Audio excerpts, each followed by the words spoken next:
सिलिगुडी महिला प्रकोष्ठकी उपाध्यक्ष श्रीमती शान्ति लामाज्यूलाई मञ्चमा निम्त्याउँछौँ अनि उहाँलाई माल्यार्पण गरेर श्रद्धासुमन जनाउँछौँ।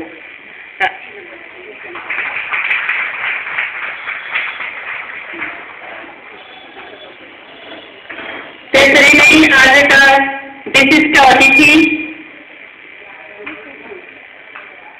प्रकृतिले पुरुषलाई पौरुष, कठोरता, क्रूरता औ निर्दयताको प्रवृत्तिहरू प्रदान गरेको छ भने नारीलाई अति सुकोमल ममता, मधुरता, शीतलता, विनम्रता, दया, प्रबलता, सहिष्णुता, संवेदनशीलता, स्नेहगता, सौम्यता, वात्सल्यता आदि आदि गुणहरू प्रदान गरेको छ। यी गुणहरू नवजात शिशुदेखि घर समाजको पोषण पलवनमा सहायक हुन्छ।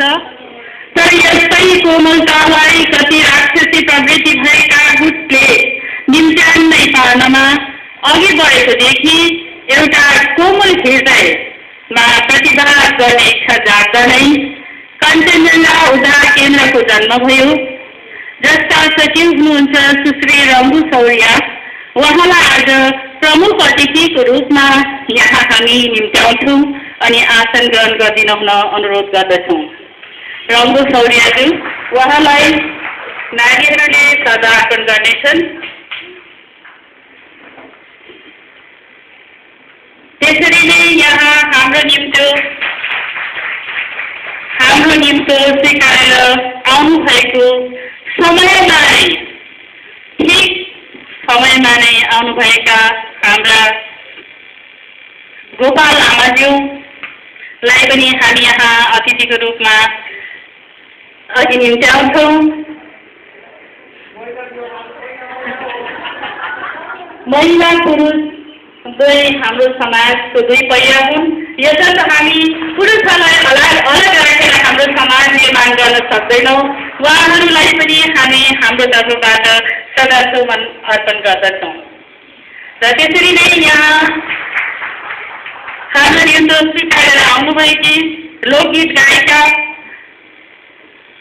श्रीमती हिरादेवी वाइवालाई पनि हामी यहाँ अतिथिको रूपमा आसन ग्रहण गरिदिनु हुन अनुरोध गर्दछौँ र उहाँलाई माल्य अर्पण गरेर श्रद्धासुमन जनाउँछौँ।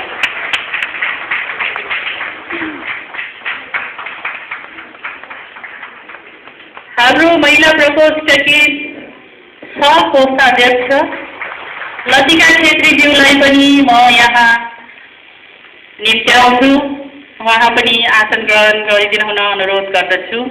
त्यसरी नै हाम्रा भालुपा महिला प्रकोष्ठकी कार्यकारी अध्यक्ष श्रीमती मीना अधिकारीज्यूलाई पनि यहाँ अघि निम्त्याउँछु अनि उहाँलाई माल्य अर्पण गरिदिने अनुरोध गर्दछु।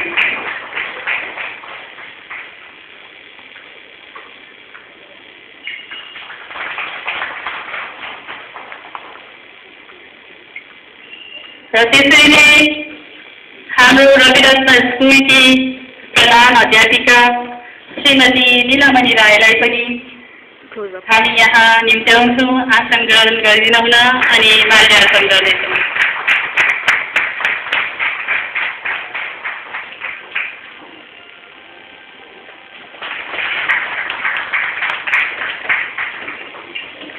र अब अघिल्लो कार्यक्रम